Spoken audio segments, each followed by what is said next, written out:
So things just keep getting more and more interesting for the final core of the Bleach 1000-Year Blood War anime, and a lot of it is due to, yet again, more changes, more additions, and in general just seemingly that the plot continues to quote-unquote thicken as Tite Kubo and the studio behind Bleach's 1000-Year Blood War, Studio Pierrot, continue to craft and maneuver to make sure that this is the best season possible and the best finale possible for Bleach's 1000-Year Blood War. And I'm not even gonna lie, when I heard about what was just going down right now, I was like, yeah, Tite Kubo, he's cooking in a major way. He's making sure that this is going to be the best possible meal for all parties involved. Not to mention there's a whole lot of other stuff to talk about in the world of Bleach, so without further ado, I don't want to waste your time, let's talk about it. And yes, people, hit that subscribe button and that bell so you can get notified on what's happening in the world of anime and manga. Hit them buttons. So in case you ain't been keeping up with Bleach's 1000-Year Blood War or the Bleach series as a whole, as it's continued to progressively get closer and closer to the final season, the fourth core of Bleach's 1000-Year Blood War, we keep on getting updates like this that is essentially giving us insight into just what to expect and what will possibly be unexpected, so to speak, when this final season arrives. Because Tite Kubo, you gotta give props to this man. You gotta tip your hat off. You gotta essentially just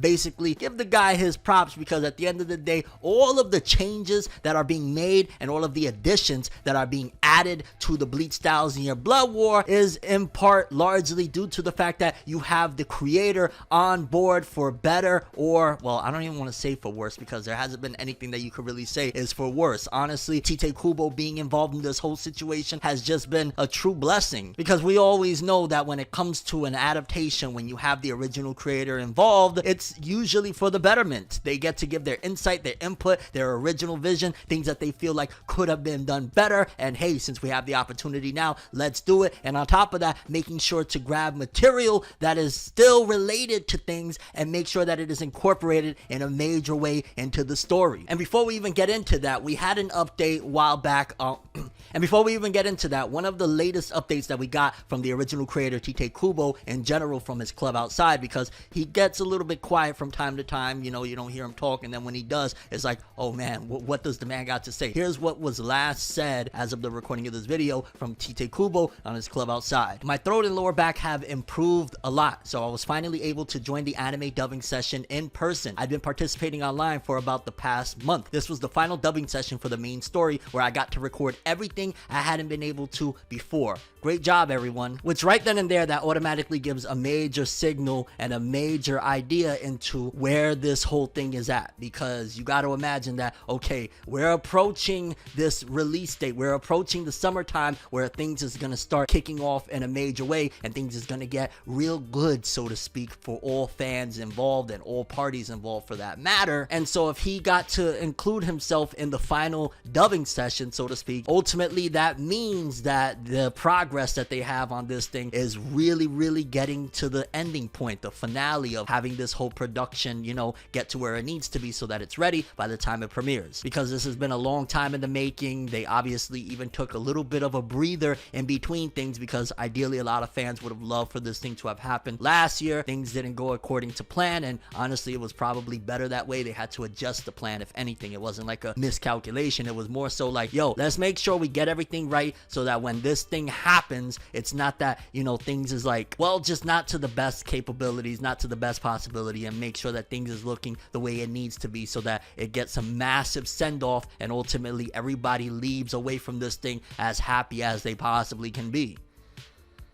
So while, yeah, it was a little bit disappointing for some people, ultimately, it was a very good thing at the same time, because getting the best product possible is what you ideally want. Getting the best possible outcome and situation for everybody that is looking forward to this thing is the way you get the dub. And I don't mean English dub. I'm talking about, again, you know, the win. And so not only did we already get that information, that essentially they're approaching the finale in a lot of different ways, and the fact that even Kubo is down to that aspect, down to the audio studio recordings, he is there making sure that things actually go the way they need to go. Then we even got a little piece of information also on the whole scenario as far as the casting goes, and I thought that this was pretty interesting and significant because, well, it was metaphoric and also at the same time mirroring what actually the series kind of represents as far as these characters go. Because we got information from the Bleach YouTube channel that splits Core 4's cast of characters into different groups based on the story, but apparently Aizen was separated from the rest because you got all the characters, and you know, I imagine this is like the people that they're involved with, their factions or whatever, but then on the entire list you got Sosuke Aizen is the only one that is essentially by himself, kind of solo for the voices. And it's an interesting thing, at the same time kind of a mirroring of the whole situation, because at the end of the day, when it comes to the warring aspect of this story, when it comes to, you know, the battles and whatnot, Sosuke Aizen really doesn't show one way or another like he's truly for the side of the Serate or he's truly for the side of Bach and his people. If anything, he probably leaned more towards, you know, the quote-unquote good guys, but Aizen has always showcased, especially once he has the opportunity, that he kind of is going for himself. He's kind of going for his best interest, what his plan and his motives are. It's just that in the scenario that's been set up for the Bleach Thousand Blood War, well, we see how they've kind of had homie up until this point at the very least, where he's like, yo dog, they got him in a chair and he's fighting, essentially lifting people up, so to speak, from a damn chair. Like the badassery, the epicness, and in general at the same time, yo,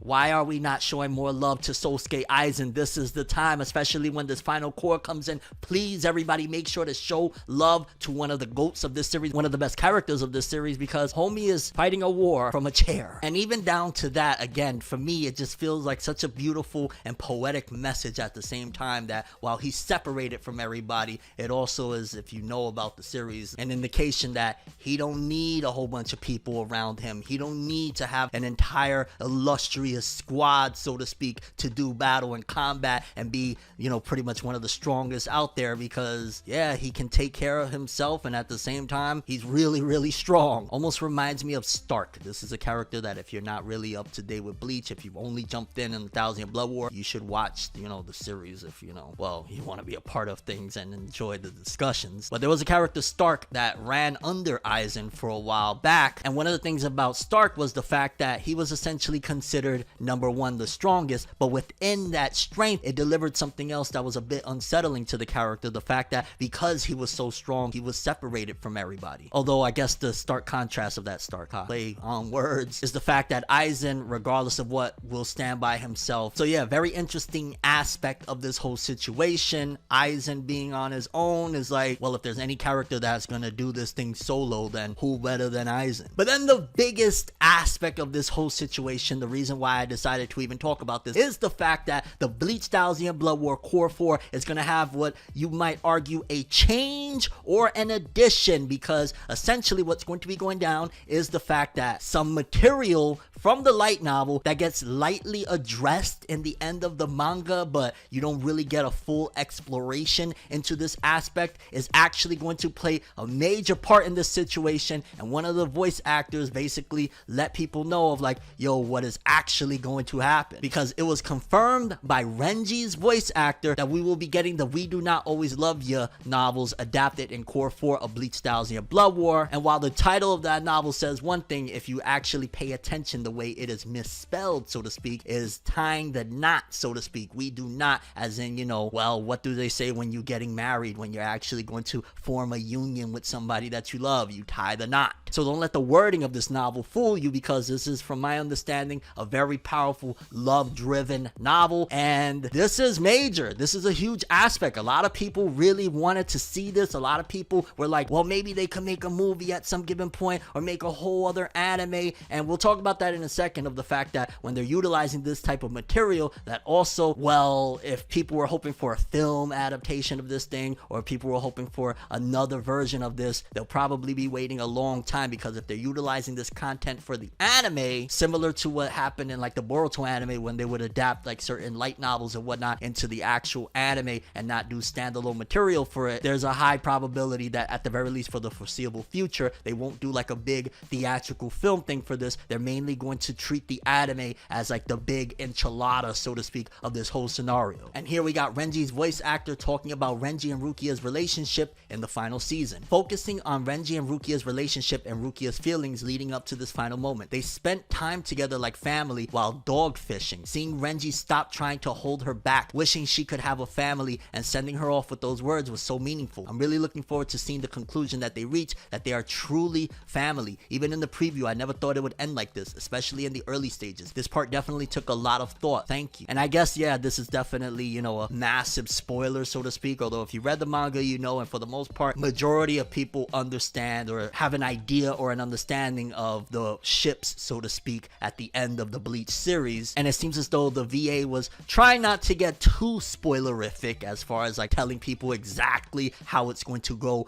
beat by beat, but more so just teasing of like, yo, it's about to be a real thing. And I think that this is just great. This is a great aspect, and I don't want to shade Boruto, so I'm not gonna really go there. But one of the aspects that I always felt like when they would adapt stuff from the light novels into the TV anime of Boruto was the fact that ideally a lot of this light novel content is very much so like rich material, so to speak, is very much so coveted by fans and people that appreciate the material. And when you're going to put this in an adapted format like a TV anime or live action or whichever route you're going to utilize it for, you ideally want the best quality possible. And oftentimes the TV anime Boruto, while some of it came out pretty freaking good, oftentimes because of the scheduling or whatnot that they had with that, you know, particular time of the series, they didn't do those stories to the best of their capabilities of what they should have been. Honestly, there was times where I was like, man, if only they would have just waited and they could have did a film with this light novel or that. But thankfully with Bleach 1000-Year Blood War, we know that for the most part it looks like a movie with every freaking episode, on top of the fact that they've taken their precious time to make sure that this doesn't look like anything else. It's not a run-of-the-mill TV anime. The fact that they went seasonal with this was to make sure that they give it the best send-off possible, they give it the best quality possible, the best look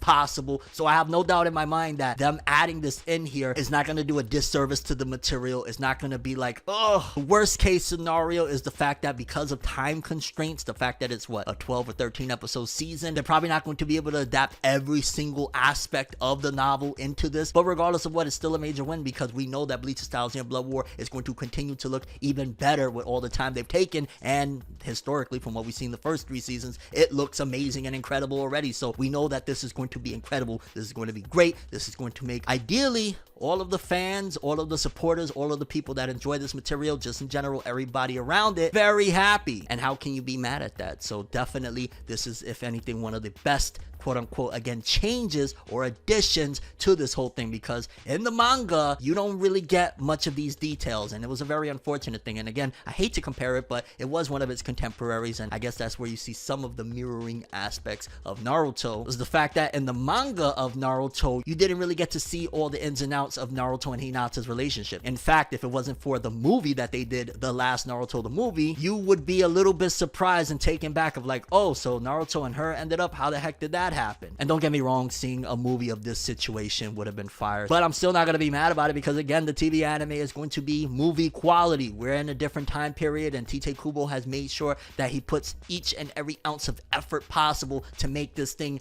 happen and make it happen right. But I guess let me know what you guys think about this whole situation. How do you feel about yet again another, you could argue, change that is going to be coming to the Bleach 1000-Year Blood War anime that wasn't present in the manga, considering the fact that it is still very much so important source material, and it still is just kind of more so an addition or an extension, or in general just a better demonstration of something that we didn't get in the manga. We didn't get to see all these details. Do you think that it's going to be for the betterment, or there's a possibility that maybe you could feel that, but it's going to be taking away from precious time that we could have got more details of stuff that actually happened in the manga? Because there are some fights that people would have loved the entire episode extra length of time to add certain scenarios or whatnot, or extend the battles, or in general just give details that wasn't present in the manga. So I get if there's some people that are gonna feel like, hey, it's taking away from my fights, bro, what's going on? But personally, I do feel like there's a lot of people that are very interested in seeing how the relationships and ships go. So for those people, they're gonna get a win, and I trust Tite Kubo entirely that he's going to make sure that everything is done right. So there's no doubts in my mind that when it's all said and done, this is going to be great. And your overall thoughts and expectations. But that is all I have for this this one. I'm Tim. As always, people, have an awesome day.